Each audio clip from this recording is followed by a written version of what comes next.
जम्मू कश्मीर के पहलगाम में हुए आतंकी हमले के बाद से भारत पाकिस्तान के रिश्तों में तनाव आ गया है और इस मुद्दे पर एआईएमआईएम प्रमुख और सांसद असदुद्दीन ओवैसी ने कड़ी प्रतिक्रिया दी है। अपने बिहार दौरे के पहले असदुद्दीन ओवैसी ने पीएम मोदी और केंद्र सरकार से आतंकियों के खिलाफ सख्त कार्रवाई की मांग की।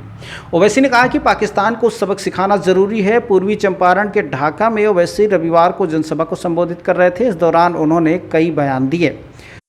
सिर पर तिरंगा पगड़ी पहने हुए ओवैसी ने देशवासियों के मन की बात कही और उन्होंने कहा कि देश की सरकार और प्रधानमंत्री इस कायराना हमले का ज़रूर जवाब देंगे।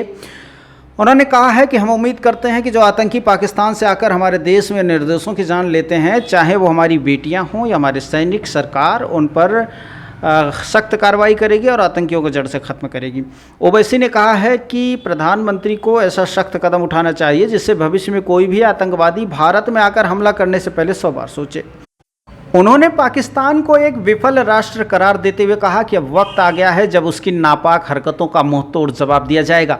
संबोधन में उन्होंने लेफ्टिनेंट विनय नरवाल की पत्नी हिमांशी का भी उल्लेख किया, जिसके पति की हाल ही में आतंकियों ने हत्या कर दी थी। ओवैसी ने कहा कि हिमांशी के पति को उनकी शादी के केवल 6 दिन बाद गोली मार दी गई, लेकिन इसके बावजूद वो नफरत नहीं बल्कि शांति और भाईचारे का संदेश दे रही। यह हम सभी के लिए प्रेरणा का विषय है।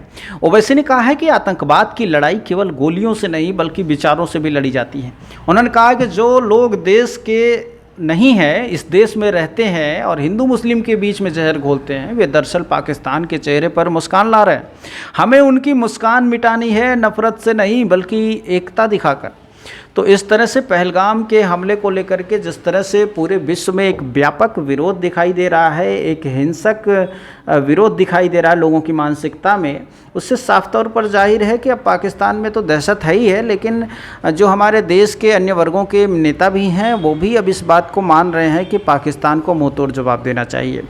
हालांकि इस हमले को हुए अब लगभग 1 हफ्ते से ज़्यादा हो गए हैं और ऐसे में सरकार क्या रणनीति कर रही है, क्या कुछ कर रही है, ये सीधे तौर पर तो जनता को नहीं बताया जा सकता, लेकिन लोगों को भरोसा ज़रूर है नरेंद्र मोदी की सरकार पर और भारतीय जनता पार्टी की सरकार पर और देश की जो केंद्र सरकार है उसमें बैठे हुए उन अधिकारी और नेताओं पर जो कि इस वक्त देश को चला रहे हैं।